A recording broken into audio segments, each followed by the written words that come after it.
Right, good evening ladies and gentlemen. Time 7 o'clock. Open the meeting of Lanteglos-by-Fowey Parish Council meeting. We have here a full hall tonight, as you can see. We've got the projector screen and we're trying to do this as per council instructions. We go electronic. However, you will see faults, which really you're down to County Council got to get their act together when we go through the planning applications. So, good evening everybody. Welcome to all. Members of the public may address the council prior to the commencement meeting. We've got 15 minutes. You're each allowed 3 minutes to speak. Anybody like to speak, please?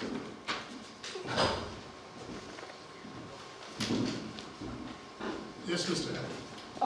When you come to item 136D, can we be given the information on what Western Power are proposing on the work on the quay?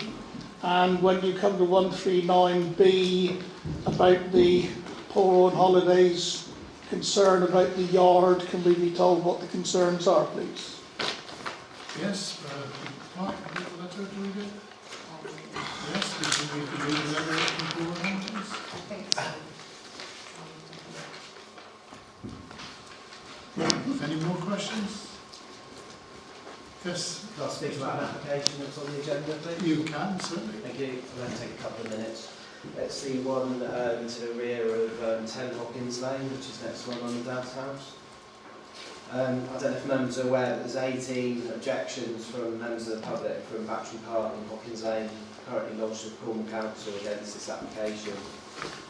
The proposal is for a detached bungalow in the rear garden. I'm not sure if members have seen the plans yet or walked past the site. The new bungalow is around 7.8 metres from the rear of the existing dwelling, my mum and dad's house and the house next door. And planning policy and design guidance recommends 21 metres from window to window. The new dwelling has been crammed into the site, with development stretching from one side of the neighbouring boundary, from my parents' boundary, right the way across to the other neighbouring boundary, not even enough room to gain access down the side of the bungalow. The new dwelling will have an overbearing impact on both adjoining residential neighbours, as its full height right on the edge of the boundary. It will also overshadow my parents' garden, and it will lead to a significant loss of privacy. The new dwelling in the garden of number 10 Hawkins Lane can only be described as harmful over-development on land which is garden and should never be considered as a building plot. The existing pair of Victorian houses are almost symmetrical and have very similar front and rear gardens. Subdivision of this plot and development of the garden will have a detrimental impact on the street scene, the character of the area, the conservation area and the area of outstanding natural beauty. Although the application site itself is not within the conservation area, the site adjoins the conservation area which runs up Hawkins Lane. The site is, however, within the area of outstanding natural beauty. The existing character of the area contributes positively to the area being a conservation area, and the overdevelopment of this site with any new dwelling will reduce the contribution that is made. The footprint of the proposed new bungalow is approximately the same size as the Victorian house that exists at the moment. The reason for the bungalow being sited so close to the public highway is because the applicant has not been able to achieve the required separation distances from number 10 and 12 Hawkins Lane. For a new dwelling such as this, the garden provided should be at least 70 square metres in the case of a 2 or 3 bedroom house, or at a very absolute minimum 50 square metres in the case of a 1 bedroom house. The garden that's shown on the plans falls significantly short of this. Not only will the proposed new bungalow have zero parking to serve itself, but it's built on the existing parking area that serves 10 Hawkins Lane, so if this application is approved, it will result in 2 houses with zero parking. In general terms, the proposal really just downgrades the street scene, the character area, and will reduce parking and will reduce the quality area, whilst overdeveloping the site and also having a significant impact on the neighbours. Thank you. Thank you. Any other members of the public like to speak, please? Yes, Dr. Fuller. It's the same issue really. I've just 3 points to make about that proposal. Firstly, that the proposal as it's set out restricts access to both property and to property next door, and also to the rest of St Saviour's Hill. The second point which Ivan's just made is that it's taking away a parking space and actually increasing problems with parking because of two properties on the site if the proposal is approved. And the third point is that, as far as I can see, that property or proposed development will not provide housing for local people, but it will merely add to the imbalance between second homes, holiday lets and local residents. That's all I can say. Thank you very much. Is anybody else from the public like to speak, please? No? This is from Mr Tucker of Yelverton in Devon, who has a holiday home in the village. Collection of rubbish by Cornwall Council. I've been prompted to write to you by a letter from Cornwall Council that has been forwarded to us by Colburn Cottages because we have a holiday cottage that is let through them. I understand this was initiated by an action agreed at the June Parish Council meeting to address overflowing litter bins on mostly, I understand, Colburn Quay. We very much support your decision to tackle such a problem and we regard your stage management plan as a sensible way forward. That said, I'm sorry to say that we have found the tone of Cornwall Council's letter and the accompanying leaflet disingenuous and rather... There's rather a lot of long words. And rather threatening. We were also unable to understand how it would tackle the problem of overflowing litter bins. In summary, it has changed overflowing litter bins into the main problems being experienced are due to the way in which waste from self-catering accommodation holiday lets is stored and presented in parts of the village. It does not provide any evidence to support such an assertion. It then unilaterally and without any notice apparently withdraws household rubbish collection from holiday cottages. If you own a self-catering holiday property, you cannot, their emphasis, use the council's household waste collection service. This appears to be regardless for how long the cottages are let or whether the owners pay council tax rather than business rates or whether the owners themselves are in residence. He goes on to say when they bought the house and that nothing was put in writing about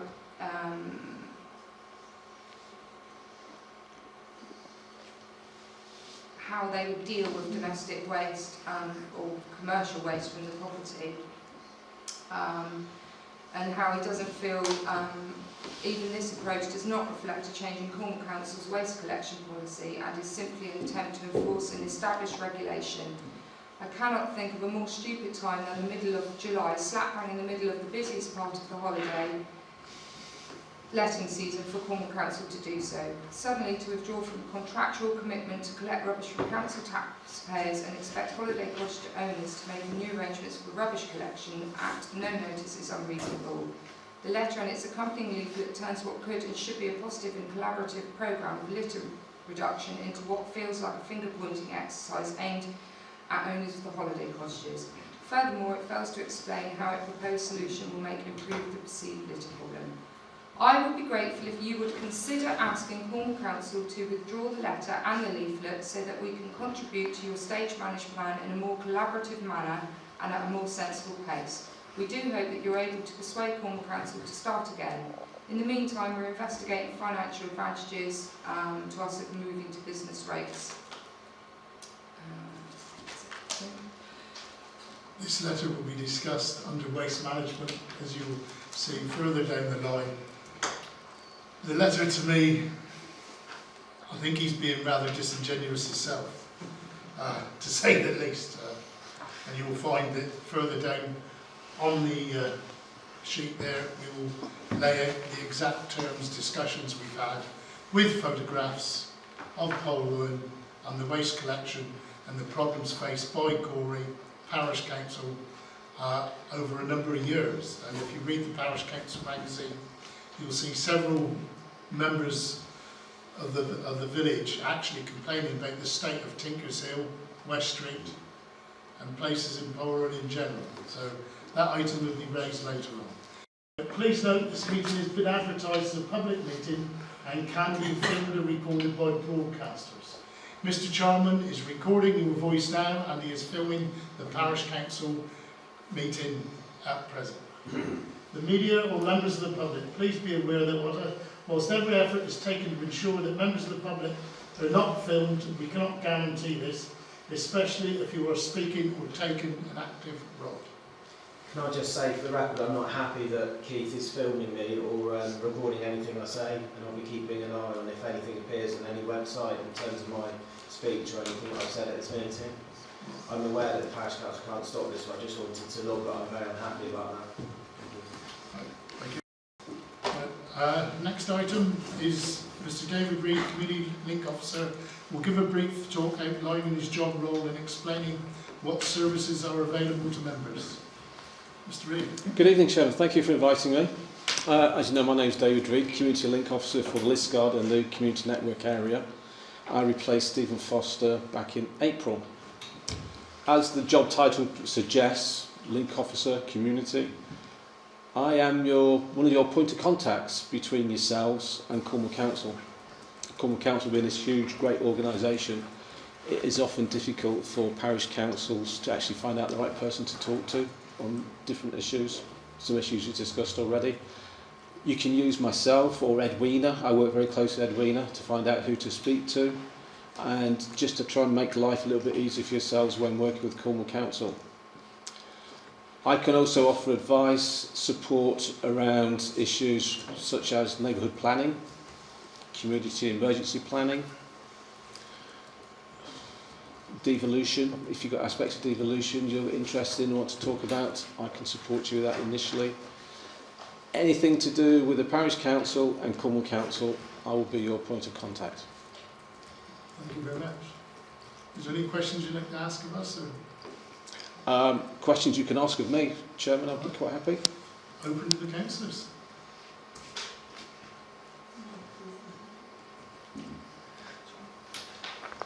No, you've always got free. Councillor Hannaford. Councillor Hannaford has sent her apologies and her report. This is Councillor Hannaford's report. My apologies for not attending tonight. I have duties narrating out my friend's summer dance show as part of Carnival Week that I agreed to do some time ago. I will, however, be in Polruan this Friday in the fire station to meet and help residents from 2 till 4. The monthly meeting with the chairman is very helpful and achieved a lot in the last meeting. This was mainly around delivering affordable housing in the parish using the S106 monies from the Bones Meadow development.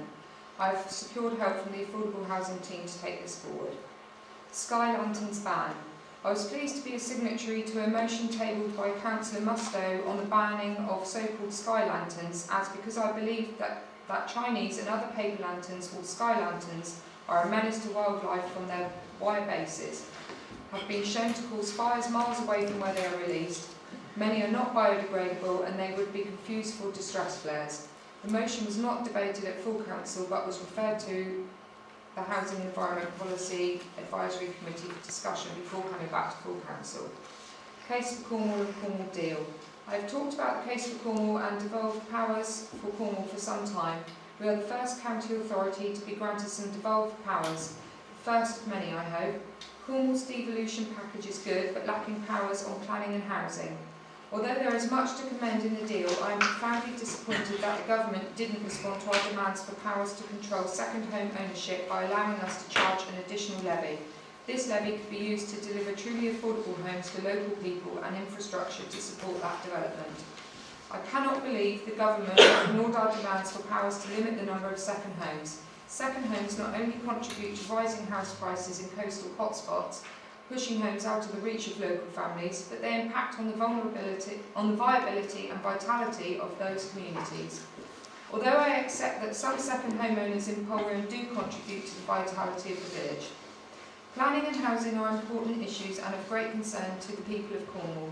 I cannot understand how a government that claims to be in favour of devolution can deny the people of Cornwall the powers and means to deliver more affordable housing.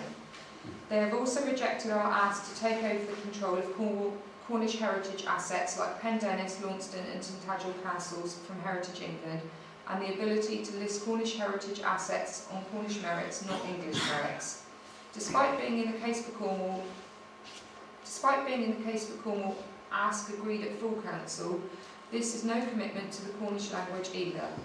Cornish culture and heritage is integral to the economic prosperity, environmental well-being and social fabric of Cornwall. It just shows what little regard the government has for Cornish culture and heritage. I also can see nothing in the package to redress, it's supposed to be readdress, the unfair bias that central government shows towards rural areas like Cornwall. We receive £49 million less funding compared to urban areas. However, I do not wish to detract from what has been achieved by this administration. It is an encouraging, if modest, start. With colleagues, I will be working very hard to ensure the next stage of devolution addresses the things that matter most to the people of Cornwall. Environmental growth strategy. I have been leading on this strategy, which will be coming to you shortly for comment. Below is my take on the link between farming and out environment. This strategy, which looks at the long-term impacts of climate change and development, pressures over a 50-year time span, is a first for Cornwall. It recognises that, in order to achieve economic growth and social prosperity for all, we must also nurture, support and grow the natural environment, ensuring that our land management practices and developments are of the quality we will be proud of in the future. Through understanding and valuing our environment and the goods and services it provides, we will be better placed to ensure that it can sustain us into the future. The strategy, which details what the environment does for us, how it has already substantially declined and what the future may look like, aims to set out a compelling case for why Cornwall must embrace environmental growth and provides a framework for how we will set about achieving it. Environmental growth allows nature to look after itself and to do more for people and more for the economy, something that I know will resonate with farmers, and I hope it will with you too. Farmers play an important role in the stewardship of our countryside. Not only do they make a huge contribution to our economy and help create jobs in the agri-food sector and tourism, they also ensure our food security, an issue that will become increasingly important in the coming years. Farmers who use sensitive farming practices are essential to nurture and help protect our wildlife and biodiversity, which is so vital to pollinators like bees. They also help manage water and watercourses where whole of catchment and upstream thinking can help alleviate downstream problems, including flooding, quality of river water and ultimately of our bathing water. This means our farmers have influence over not only their own economic and social well-being and the well-being of the natural environment on their own holding, but also of the wider Cornwall. As the owner of the Country Farms estates with 103 tenant farms and 19 cottages spread over 4,461 hectares, the Council has a responsibility to take a strong role in promoting environmental and farming best practice on its own land and in making those wider economic, social and environment links across Cornwall. I am a committed supporter of the Country Farms estate and am keen to retain, develop and nurture our holding. I am also committed to working in partnership with other organisations, including the County Farms Tenants, National Farmers Union, Cornwall Wildlife Trust, Rivers Trust and National Society for Protection of Birds. As a result, I have commissioned a review of the farms' estates with a focus on the areas of environmental growth and the development of a rounded ecosystem service. As a board member of the Cornwall and Isles Local Nature Partnership, I am keen to draw that strong link between economic capital, social capital and natural capital. This triple bottom line principle is embedded in the draft environment growth strategy, which we will be consulting on during the next few months. Planning guidance and training. You have received notification of the planning training conferences in the autumn, which I hope your members will be able to attend. Next is item 135, planning applications, PA 15/04720, rear of 10 Hawkins Lane, which Mr. Ryan Tomlin previously spoke about, and the public participation. It's outline planning permission with all matters reserved for a 2-bedroom single-storey access from St Saviour's Hill, please. Councillors, comments, please. I would like to say it's outside the building line, the development line. It's all the development of that site. It's what I think is known as a garden grab. And for a variety of reasons, it really doesn't fall within planning regulations. Also, I think people will remember, councillors will remember, that we did not support a development on the opposite corner of St Saviour's Hill.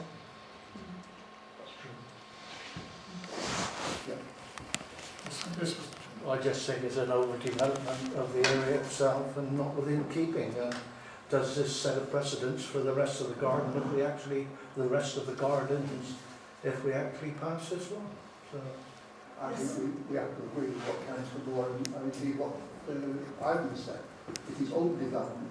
I would agree with Ivan with the harmful overdevelopment of the site, because it is harmful to everyone adjacent to it. And obviously the lack of, you're building a house to remove parking. Yes, that's Yes, there's a car park up the road that could be used, but ultimately, if you're going to build a new house, you'd surely want to park your car at the door. Yeah, true. It's just overdevelopment. And if we prove that one, it sets a precedent for proving the rest of it. And we just can't have that. yes, Councillor True. I also have a friend that lives in Hawkins Lane itself, and if you look at the piece just behind number 8, he is constantly having his fence removed, and his forecourt is being used as a turning area by cars that go up the end of Hawkins Lane, not realising there is no turning space, and they constantly use his forecourt. So I think taking away the parking areas, etc., from number 10, which they have now or had with the garage that was at the rear, I think is just enhancing the problems of Hawkins Lane even further. It's exacerbates a very serious problem. Hawkins Lane is difficult with the rest of the campus. So, what is the Chairman, can I propose we reject this? I'll second that. Show of hands, please. In favour?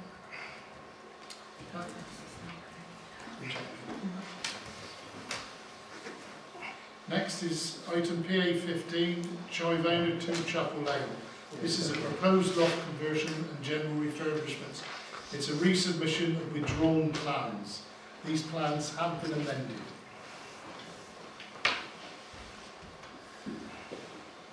Councillors, please. The only thing I've got a little concern on is the actual dormer itself. It still lends itself at some other stage. They haven't altered the actual location of the dormer itself. All they've done is taken the railings away from it.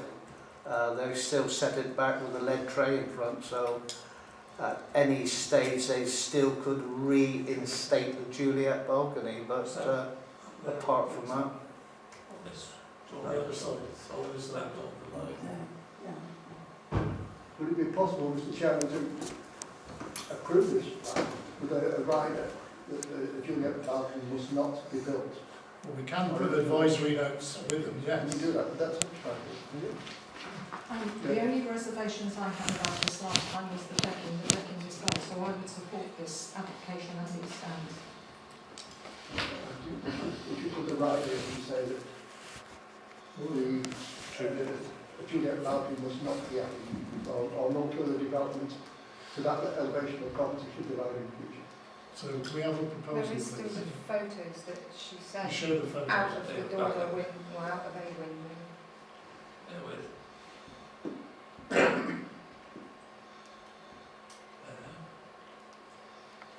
Is that the dormer window? Those are the photos of other dormer windows that are around the back of the property. That's the Around the rear of second the property. It's just So that was just to show precedent has been set that there are dormers in the vicinity. Yeah. But So- not such a big dormer, and they don't overlook the other properties, so they look into the rear gardens of everybody. This one overlooks all of those. But the precedent has been set, you can, those dormers. I'm not objecting to the dormer at all. I'm objecting to them putting the Juliet balcony, which we refused in the beginning. So, Surely any alteration in the future would come under a separate planning application, wouldn't it? They couldn't just these plans are as is, which there's no reason to object to. Any future alteration would come under a planning application again. I would support that. So that's, So can we have a proposal, please? What do you propose then, Bruce? Propose that we should put a rider in to say that the Juliet Garden should not be built in the future. But we approve the planning application in general. The planning up in general is fine. But I think this could be another dodge by a developer. It's going to get it through, get it built, and then quietly add the balcony to it. It's all prepared, ready to do it. So did you get that, Lynette? So you're approving it, but you want me to Advisory put on comment. there that you're still concerned that a Juliet balcony could be built there in the future? But we've already said that that will be subject to a separate planning application. and if it was built without, it would then be under building control to deal with it like this. Oh, yeah. So, you've heard the proposal, show of hands please. Those in favour of approving the planning application without rider? Without rider. With, sorry? With the rider, With the rider. as Bernie suggested. Who's seconding that? Who's seconded it? Right, sorry. Right. So, I object to that, and could you record that, please? you object to the planning application? I don't object to the planning application, I object to the rider. You object to the rider? Yes. Did you get that? Adrian, did you I vote? object as well. You object to the planning application No, as the so rider? this object to the proposal technically, isn't it? I support the application as is. So to support it with the rider, I'm objecting to the proposal. To the whole proposal? Yes, because I don't think it should have the rider on it. So But you said you was against the Juliet balcony? yes, but it's not part of this application, is it? So I But don't. we can put advisory comments. Yes, but if it's not It's, part of the application. it's not relative to the application in front of it. Right? So Councillor Moore and Councillor Fisher supported the application, but objected to the rider.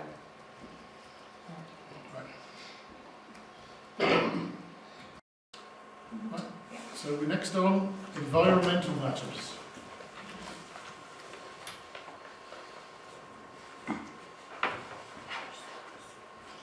We now go on to where we will be hitting, I suppose, what they call furore. I've already had complaints from various trade people, but then again, I've had bouquets in the parish news. Wait, notice board, sorry. Oh, I thought it was all private, never mind. I'm ranting on, my apologies. Notice board, members are to receive an update on the different possibilities for renovating or completely replacing the parish notice boards. You've had two sets of emails out from two different groups of people, with aluminium boards, wooden boards. Toby met with a gentleman who refurbishes notice boards. I was hoping he'd be here, but he won't be yet. There's various things he can do, and there's various quotes he's given. The refurbishment of... Ah, there you go. So if we read it out, I think we put that in. That was the first quote that we had. This is for the gentleman who kind of does it as in his own time. And he showed Toby some of the things that he's done. Apparently it's very good work. And it's a fraction of the price of a new one. Refurbishment is, because even 3 days at 20 an hour. That'd be 160 times 3.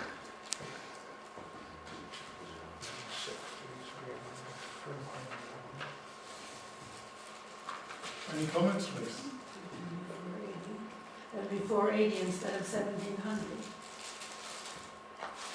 If you took 3 days at £20 an hour for 8-hour days. Are these all timber notice boards that are quoted for here? All I can tell you is what was emailed to me yesterday, £20 an hour plus materials. which is exactly It's what's on there, but I'm refurbishment. pretty sure Toby said it's all wood. All wood. Yes, they Have are. we gone down the avenue of anything but wood yet? Yes, Yes, you have the email. I sent you the email out with the weatherproof aluminium ones, and there are various different types you can have. You can have wall mounted. You can have ones with sunken legs, and you can have surface mounted ones with posts, depending on what size you think you will need. I can tell Can you these what. be affixed to our existing posts, etc., if we went down that route? The White Cross one is on the wall. Yeah, I think. White Cross want theirs moved, or they would like theirs moved. Onto another wall? Yeah, further down the wall, is that No, right? I thought it was over. Stick it over by the bench, I thought I they thought said. it was over on the green. That'll expose it to the weather if we stick it over the bench. It's Whereas exposed where it's two, I think. whereas at the meeting, they talked about putting it down this wall here, where it's really out the weather. I think we really need White Cross Village Hall And Committee to use decide. it for some degree. Yeah. So I most think of they have. Toby knows for certain where they want it resited to. I'm sure it said over by the bench. I thought he did as well. So most of these will be relocated either on the walls or on the existing posts that we have at the moment, Yeah. if we went down the route of... And you've got to remember that the one down in Bedinnick Bus Shelter is an extremely good nick. So you can rotate a repaired one, and as Isabel states, to repair them is a lot cheaper than replacing. So you've got a brand new one, well, virtually brand new nick one down in Bedinnick Bus Shelter, then you just gradually work your way around repairing and replacing. It's up to you councillors to decide which route you want to go.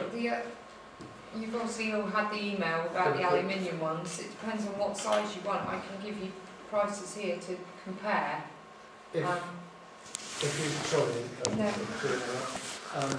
it says I estimate 2 to 3 days depending on the condition of the existing notice board. 2 to 3 days at £20 an hour. Doesn't really make sense to me. With £20 an hour, No, 2 to 3 days I know. for the notice board. It doesn't say boards. Yeah, that's No, for just White, board. that's for the one at White Cross. So He's done each 2 to one 3 individually. days is as much as buying a new aluminium But notice if you go back, the new ones are £1,800. That's timber That's job. timber. Aluminium ones are about £300. So 2 to 3 The days. most expensive one on here, are you talking wall mounted or surface Well- mounted posts? Do you really want to have the quote again and look at it over August, to come back with some? Well, and Definite also, proposals. last time we considered notice boards several years ago, appearance did have a bearing on what we decided, I think, am I right? 2 to 3 days per board. What's the price of the Makes biggest sense. wall mounted one in front of you there? Piece of paper. The biggest wall mounted one, 300. it's put 18 times A4, so it takes 18 sheets of A4 paper. Right. Wall mounted, shield weatherproof exterior, £324.69. Well, I think that's sort of answers it then. I mean, I've Because seen the, these. the wooden one can be taken, take the bottom green bag, it can be taken off and screwed into the posts that are already there. 2 to 3 days per notice board. Sorry. That's That wall makes mounted, mind. But they're still screwed to the post, well, we don't need to buy new posts Sunken necessarily. legs are, the ones with the sunken legs, the biggest one holding 18 A4 sheets is £516. And the one with surface mounted posts, the biggest one is £512. So do you want to look at it over August and come back to the September I meeting? think it might pay to look into it. Where we got 2 to 3 days, you're looking at £480 each, up to £480. So if we reissue the two emails with this quote and the aluminium quote, And can we actually get a quote from the aluminium people for more than one notice board to see if we could get a We better could deal? get a better price if Oh. we have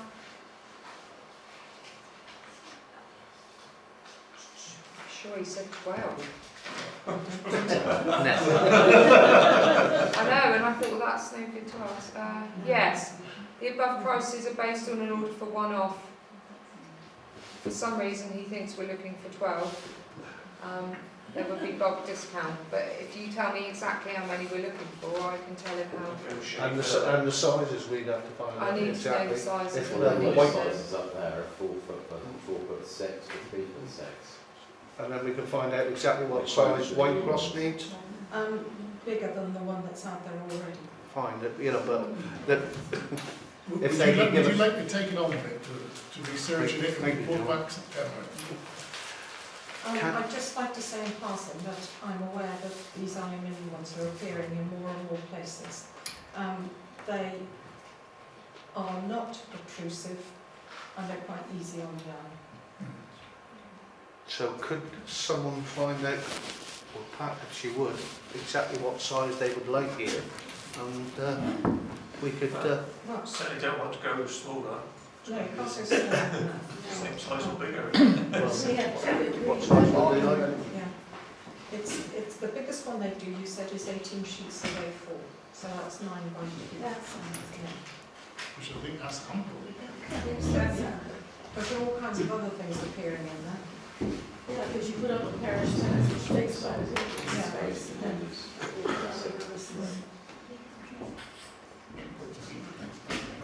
Right, so can we have a proposal on this, what we intend to do with it? Well, I propose we look into the alternatives rather than the refurbishment of the old wooden one, and you know, take the comparisons. So that's the general opinion, we look at the aluminium ones and report back and see what we About your solid price and costing, isn't it? Report back, because as I said, we can we'll keep going in circles forever if we keep saying, well, hang on, we might find a better price elsewhere. No. So, Well, all I was trying to draw a comparison, 2 to 3 days of refurbish one board that's it. in comparison to buying a new one. So can The I new have, one sounds better. so can we have a proposal that in a second of what we're looking at now? We'll look into the comparisons and then come back with a firm proposal going down the aluminium route or the wooden route. So Councillor Truman's going to look into it and we'll report back in the meeting. Right, everybody happy? Sure. Yes. Right, now we get on to the favourite topic, rubbish and waste. The Parish magazine has been issued out now to everybody, and in the Parish magazine is, go back, is this leaflet. This leaflet, as you can see, describes the problem, what you need to do, recycling and waste from a business catering herself.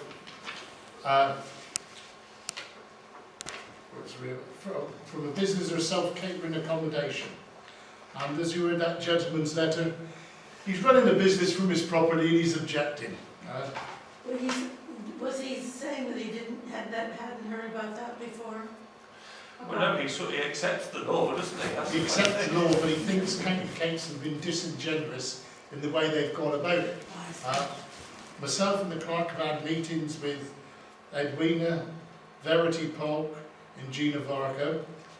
This is the leaflet we came up with, and as you can see, we're going to have a crackdown, and in my opinion, not before time, on the streets of Polruan on a Sunday evening and a Monday morning.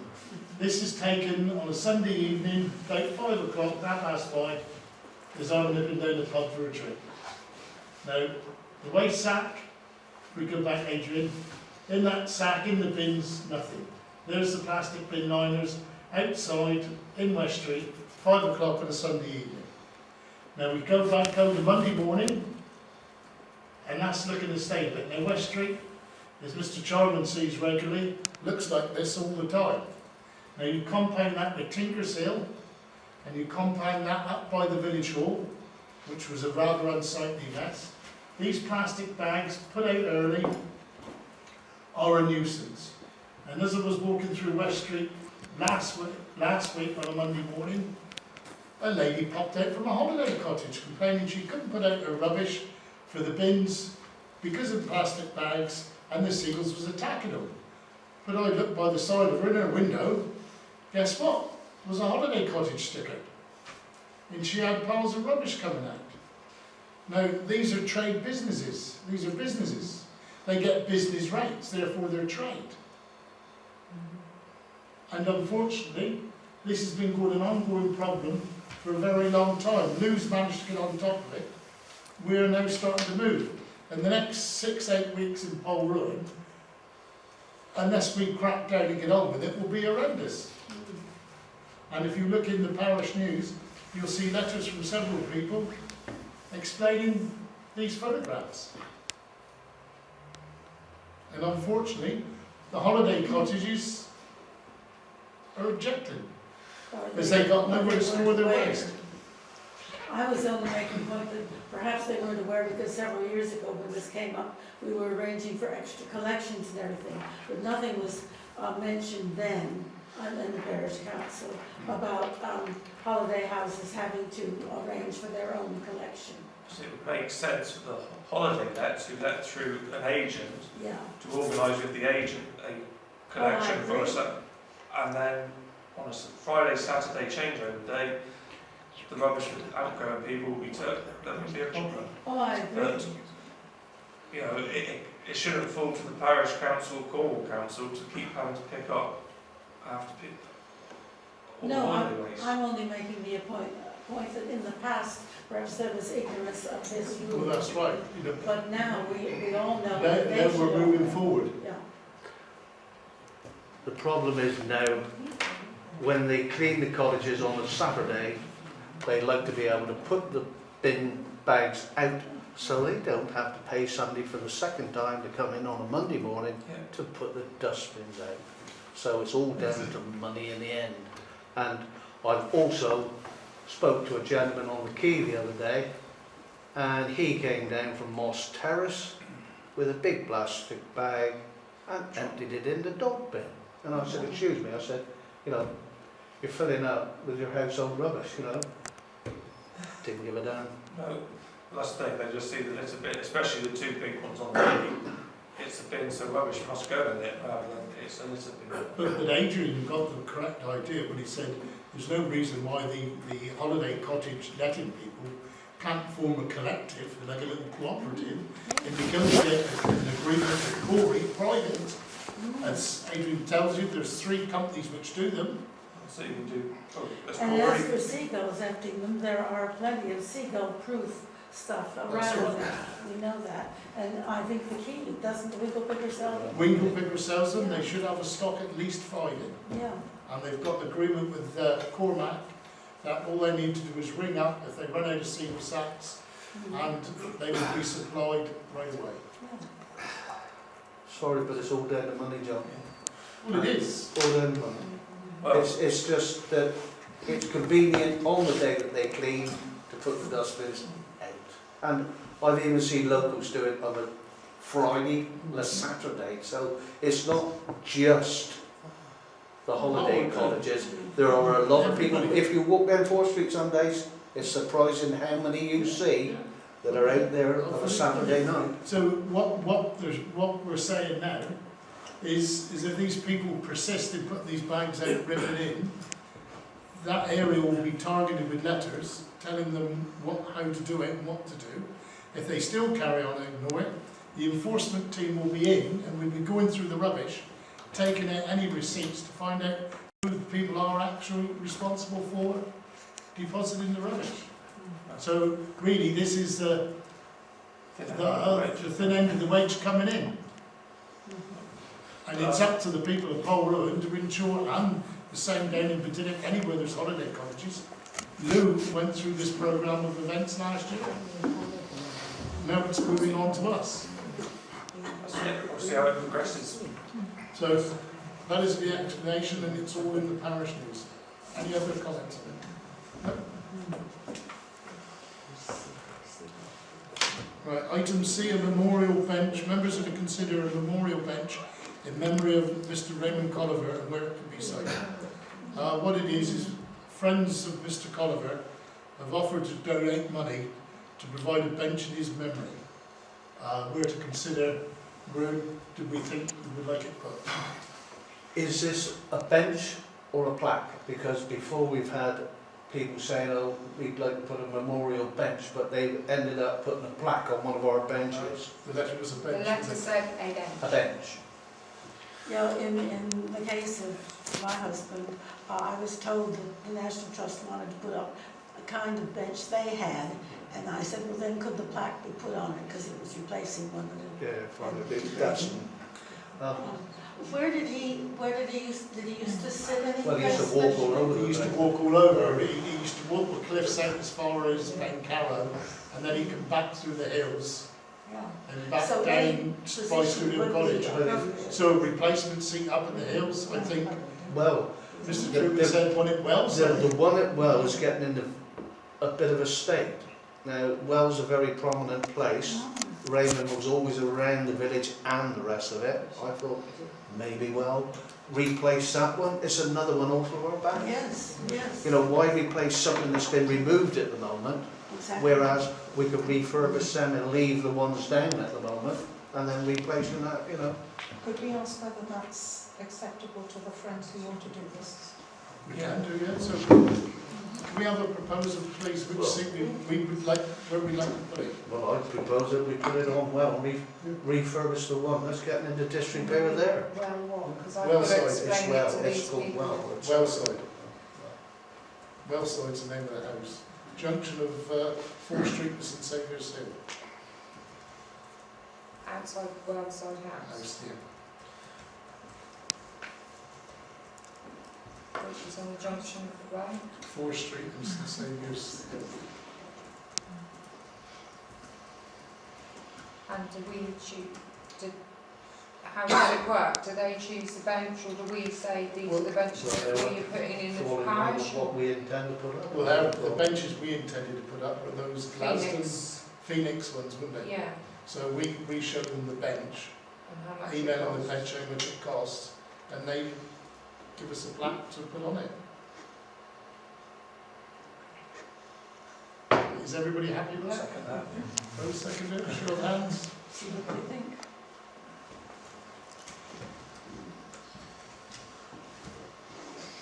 St Saviour's Public Convenience. Members have received an update on the maintenance required at St Saviour's. Fran has sent an email to say there is a toilet seat in St Saviour's which has not yet been attended to. It needs to be looked at. And she's had one blockage since Easter which she's dealt with, and the hand dryer in the men's toilet at St Saviour's has stopped working. So there's a new toilet seat needs looking at, and the hand dryer. I think the hand dryer's really rusty, probably really replaced. Well, just get someone to look at it. Yeah. Who would you like me put to somebody- speak to? And the toilet seat is not much of a problem, is it? So, Well, just look at the local list of contractors, who's down there, in the government list of contractors. Give, everybody happy, give Mr Smithson a shout? or somebody, yeah, whatever, Yeah. whoever. And Just, ask them to what, repair the Re- toilet seat and Repair, replace toilet seat. Darren Eade would have to do the Darren Eade electrical. first thing I do is look at the fuse, Yeah, but it just tripped on so for some reason, but once again, you'd have to look at it. look at Eade electrical. They're on their website. They've done the electrics and they fit in the Bertie toilets. casts his eye over it. Yeah. electrical to look at the hand dryer. Yeah, Bernie will look at it first, and then we'll, if Bernie can't change a fuse in, we'll get Darren electrical. Yeah, So you're resolving to agree what? to agree to look at the problems in the toilets.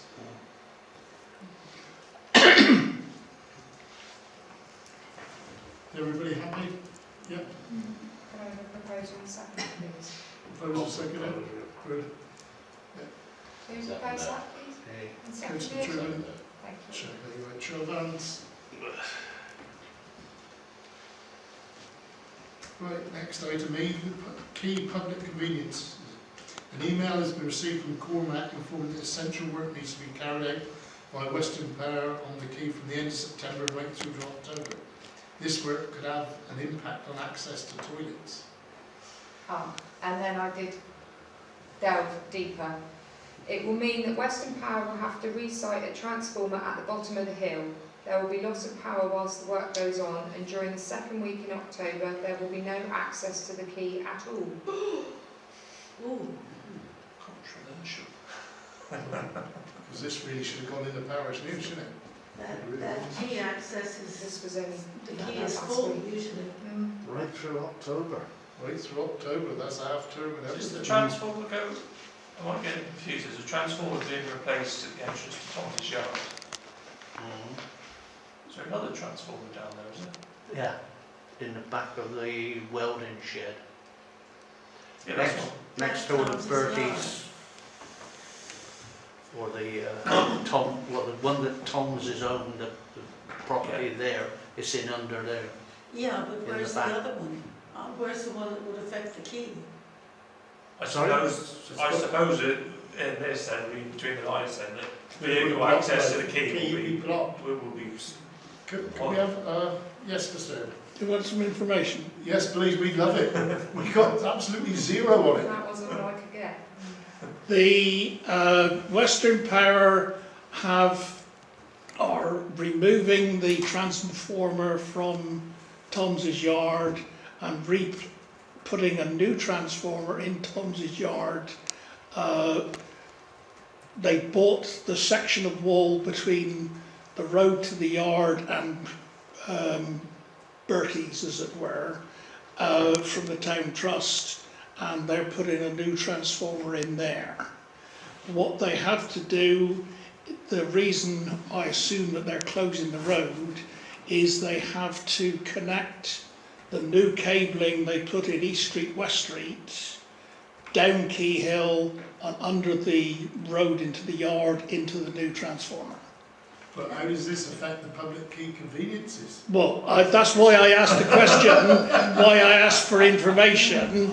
It obviously, it doesn't particularly affect, I assume that at some point, for a short period of time, Key Hill is going to be closed while they dig it up and lay Well, it. still The Garrett end of steps and September, Betty right? Boone. Yes. I would October, imagine that they're covering their backs and they can't say exactly what day it's going to be, so Yes. they're giving you a week. I think it's over the top. But Don't it's- think it's going to be a month. What I suggest is we write them a letter, and if the town trust don't know what's happening with the Polo and key and access, then the people, Western Power, should cough up the full information. You know, because the Polo and Key half term, there's boats, there's ferries. You know, if you block Key Hill off by the corner, you've still got access through Betty Wynn's and Garrick Steps. Deliveries to the pub, deliveries to the shop. Deliveries to the pubs, you know. Wiggle pickers. I think Western Power have really got to fully explain themselves, so we can put on our website. And no doubt the parish news would have loved to have this in And the it's the parish post news, office as well. post office as well, a full explanation. Yeah, well that's it. Yeah, write to them and ask for so we can publicise it. But I think the answer is obviously there's only going to be Key Hill dug up and into Tom's yard. It's not a case of the quay being closed. The other one I'm a little bit concerned in, what about access to the doctor's surgery for the elderly? Yeah. People like Anne have to be able to, You know, there's several people that go down on a regular Garrick basis. Steps and Betty Wynn's. Close by. Yeah, I think we need a format of the letter first. And do they mean a full month, or do they just mean a short time? Yes, well I that's copied it word for word on the email that Yeah. came, and that's what it said. The first one just said, the quay will be closed, there'll be no access to the toilets. And I emailed back and said, could you be a little bit more specific? It's not enough. And that was exactly what they said. It will mean that Western Power have to resite the transformer at the bottom of the hill. There will be loss of power whilst the work goes on, and during the second week in October there will be no access to the quay at all. Oh, the second week, that's not the end of September, right through October. That's just the second week of October.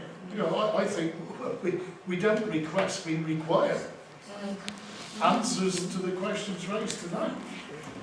Doctor surgery, post office, local business. So if I write this letter, you proposed it, who's going to send it? Show of hands. Thank you. And could you copy in the town trust, please? Is that acceptable to you, Mr. Hill? If we CC the town trust? Then we'd have your full agreement from the town trust. Yeah. Excuse me, could I make a quick point? Yeah. Is there a question of planning permission required to close a public road?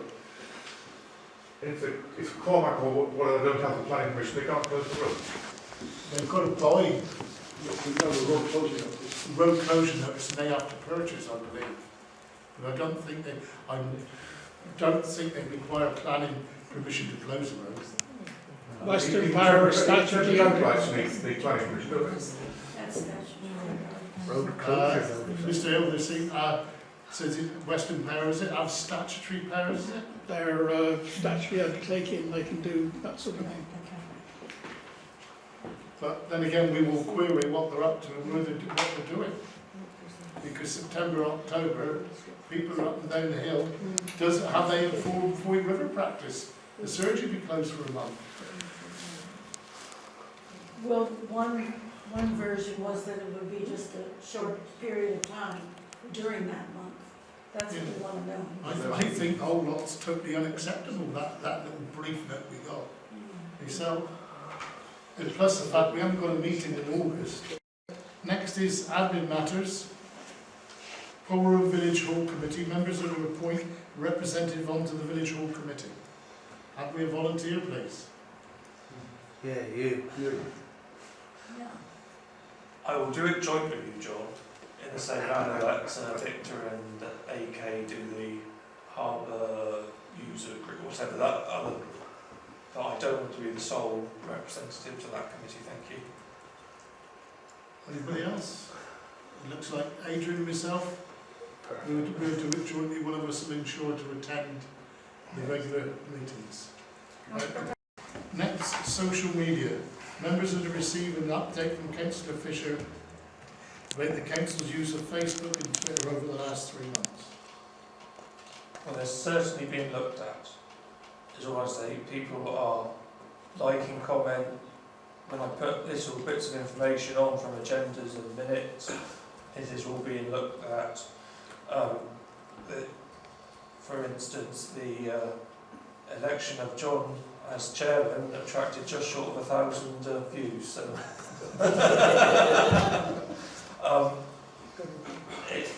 I don't think there's anything controversial. The leaflet for the bins has been on there and has all been circulated. So nothing controversial seems to be happening, but it's certainly being looked at a lot. So if you're happy for me to carry on, I would like to carry on with it. But Well, yeah, that's what the process. It's being looked at a So lot. what's the proposal then? we'll propose it just We'll continue. continue, and I'll report. So nobody's commenting or asking questions on that, because if in the policy that joins it, anything that's written on there will be brought to a meeting as required, or nobody's commenting, but everybody's looking. So proposer and seconder, please. Seconder. Show of hands, please. All in favour? Next one is advertising the waste and recycling project. Members have discussed how they wish to use social media available to them to highlight the waste and recycling project that is being run by Cornwall Council for the parish. Yeah, the leaflets. I think that's done the job. That's done the job. We just hope people take heed, watch, listen, and put their bins out in a safe manner. Because we don't want the streets looking like the back street of Basra they have done on several occasions. Next item, proposer and seconder, please. Show of hands. Seconder, please. Yeah. council laptops. Members have received suggestions on which laptop would be the most suitable to purchase for council use.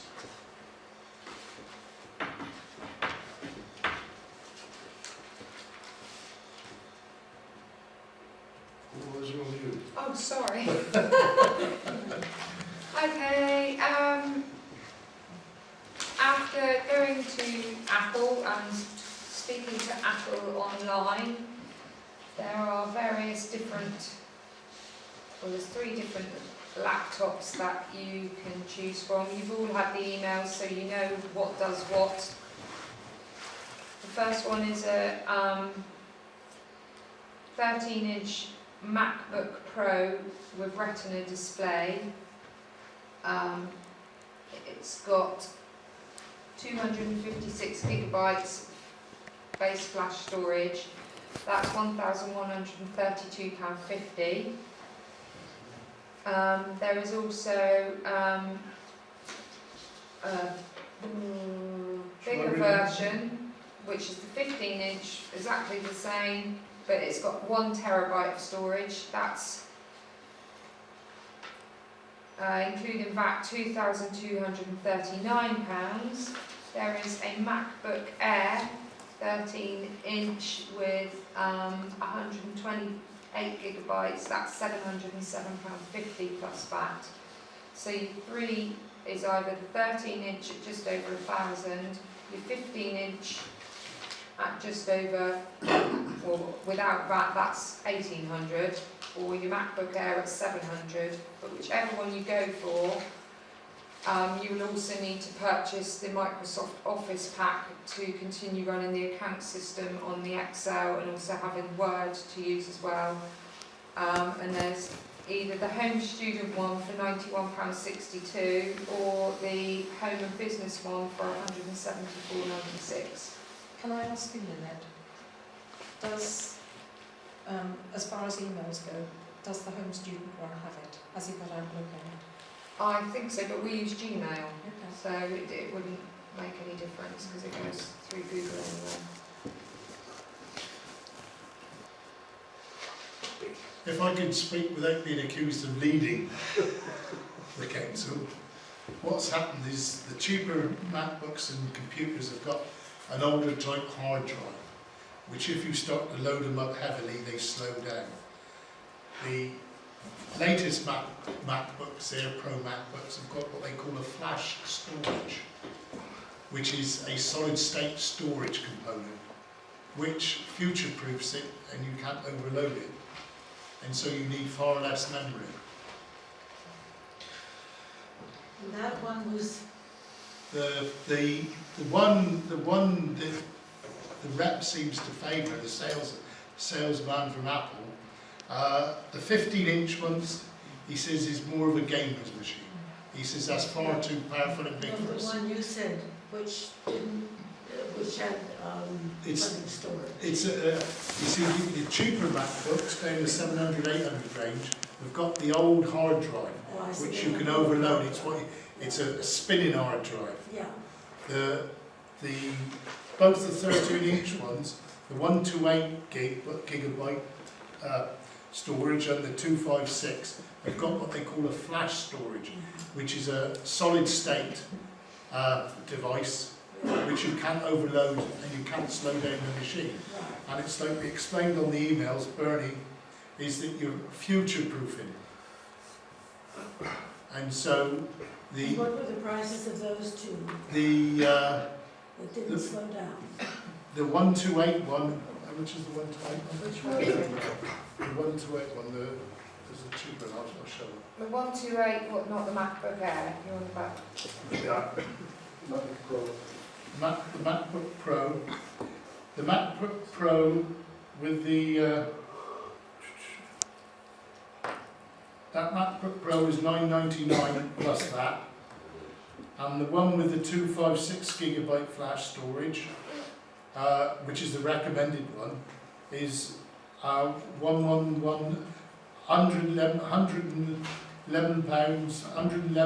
£111.32.50. No, not. £1,132 and You 50 said pence. 100. You said 100. Yeah. Yeah. So 1,132.50 pence. So there was one that was 2,000, but then. That one was, That's- Apple, their sales rep escaped that. He says that's Yeah, not that's out. needed. Is there anywhere that Lynette can go? I've been to Apple Have and they advised me something completely different, so Did they demonstrate anything to you at all that you know you were happy with? I told or- them what we did and what we needed it for. You know, obviously you've got to be happy with what. I don't mind, No, but It's you your still, decision. you've still got to be happy as with it. long as it's got Excel and Word, Mm. the rest of it is never going to be used. The other things on there, because the only thing that I ever use as a clerk is Word, Excel and Gmail. That's it. Yeah. And PowerPoint.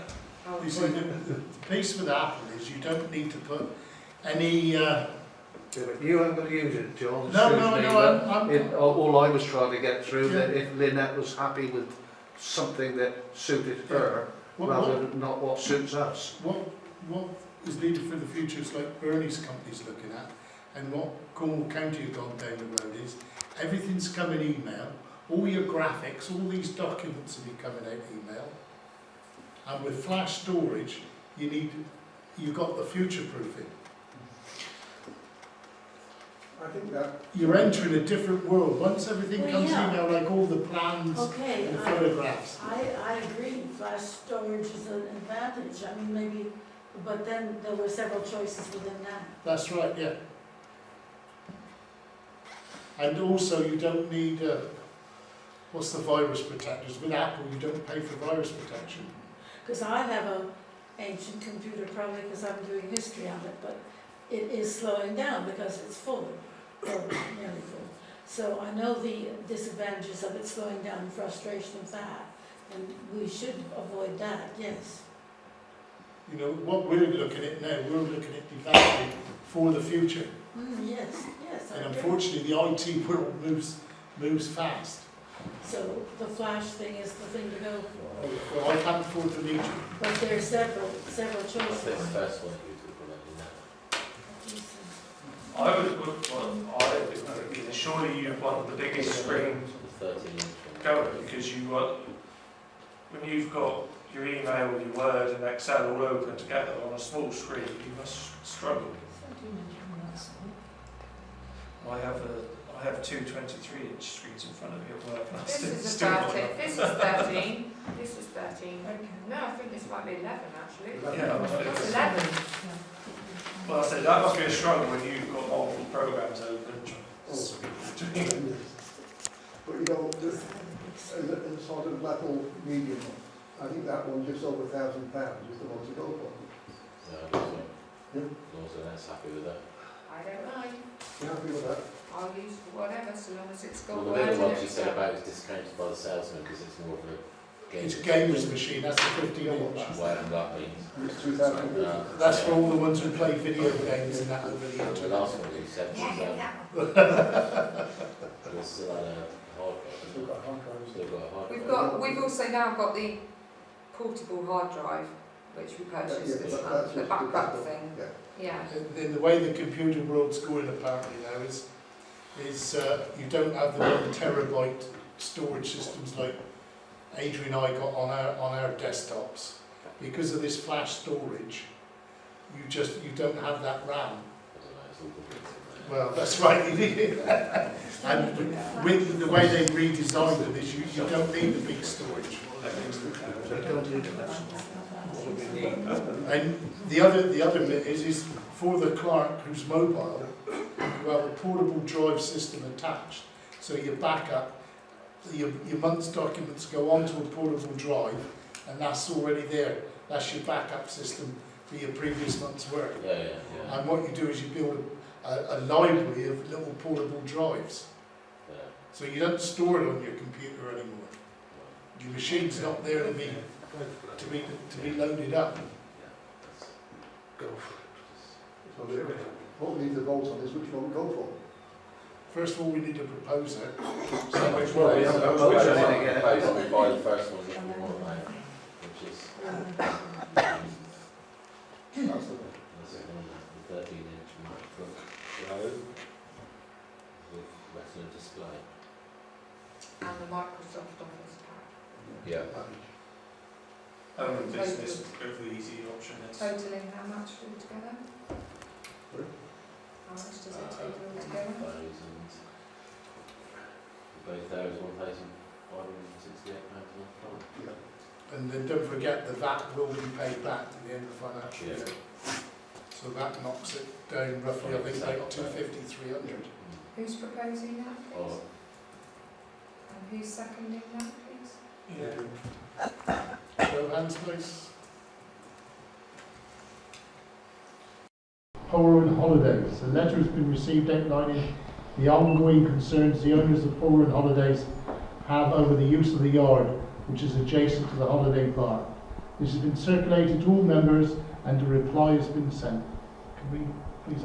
Thank you, letter dated the 2nd of July 2015. Unfortunately and disappointingly, we will not be advertising our business on your website for the following reason.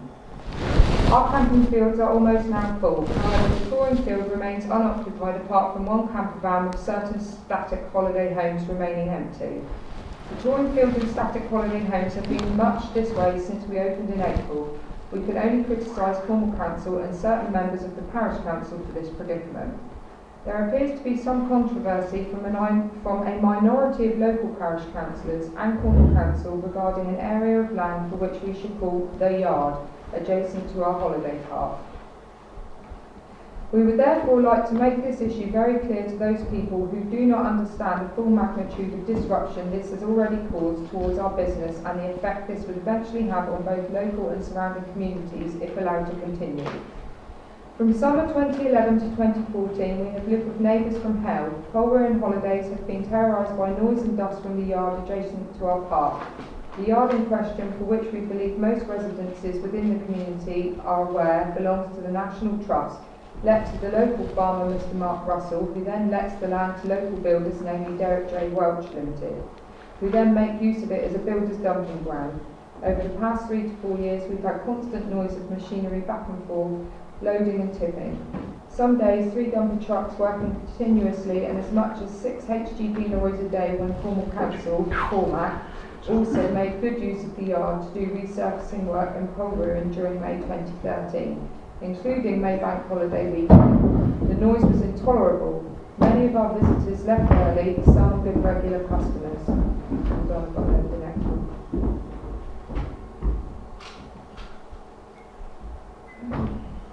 That's 2 years ago.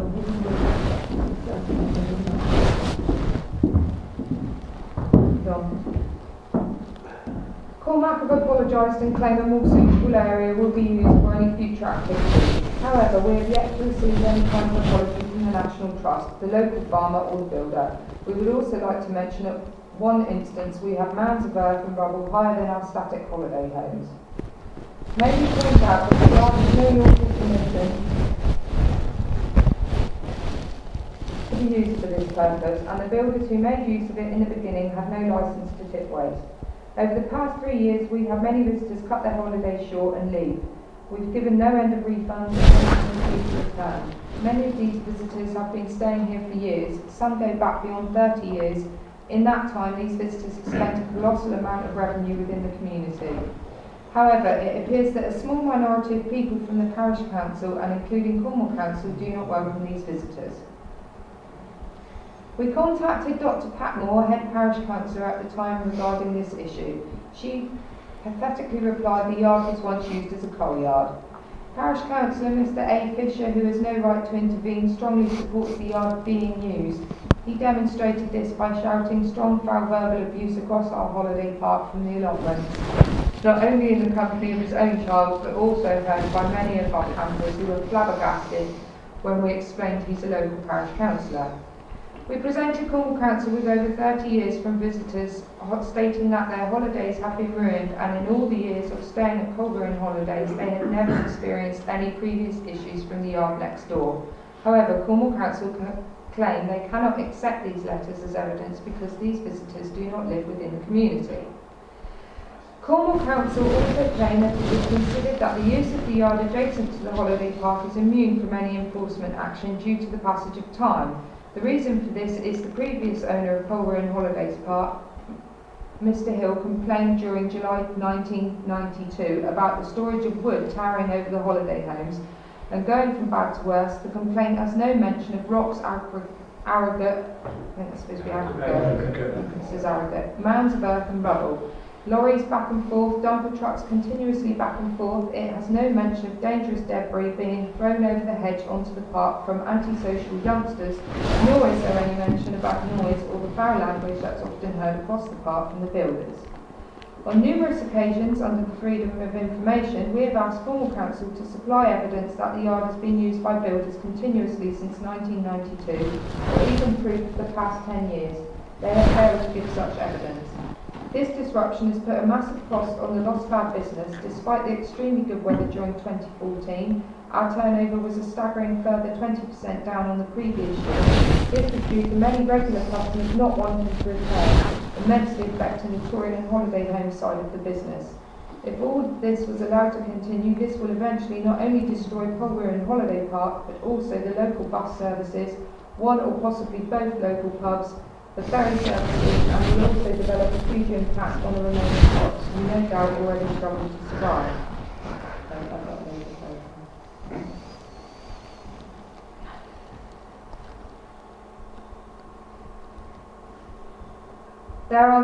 These are the statistics for June 2015. Over 90% of our visitors made use of either one or both local pubs more than once. 98% made use of the ferry, some every day. More than 40% used the bus service more than once, and many made use of the local stores and taxi services. This issue has created a knock-on effect with 2015 proving to be a difficult year for our touring area. With many of our regular visitors have now relocated their holiday to other destinations. Many have now chosen other areas of Cornwall, Devon and even Somerset. They cannot believe the attitude from Cornwall Council and the local parish council. It would appear that renovating properties within Polruan that will no doubt become holiday homes is more important than the survival of businesses and services within the community and indeed Polruan. We do fully understand the needs for such an area of land to be used for these purposes. However, one would think more respect would be taken into consideration when choosing areas for this type of activity. Most would agree over the past few years the yard has been an absolute eyesore to all who enter the village, not entirely due to builders but also fly tippers. After a long and expensive legal battle, we are pleased to say National Trust have now supplied and erected a 6-foot high fence and a secure gate that will hopefully determine any future further disruptive and unlawful use. This has also vastly improved the approach for all who enter the village. However, disappointingly, we can honestly say that this achievement has not been through any help from the local parish council or Cornwall Council, who should support local businesses, tourism in the community. With tourism being Cornwall's largest source of income, the lack of support from Cornwall Council and the local parish council is outrageous. Cornwall Council and a very small minority of the parish council need to stop living in the dark age and need to move forward and understand whether they like it or not, Polruan like it or not. Our repairing association costs of solicitors' fees could have been better spent on new, much-needed notice boards, bins, benches or floral displays within the community. This was mentioned to Patmore long before we involved solicitors. However, it appears that making use of the yard was more important. Finally, we would like to take this opportunity to wish Mr John Adams every success as the new chairman. We do believe that he will be more understanding of such matters. Yours sincerely, Kevin and Judy Cox. They did Pinocchio on the long road. I don't wish to comment on that one. Does anybody wish to comment? I will, for the benefit of being with regards to what was said about me, yes, I did use some choice adjectives to Mr. Fox's son, but that was not in relation to the yard, that was in relation to him tipping grass cuttings over the wall into the allotment. Not fly tipping. Fly tipping.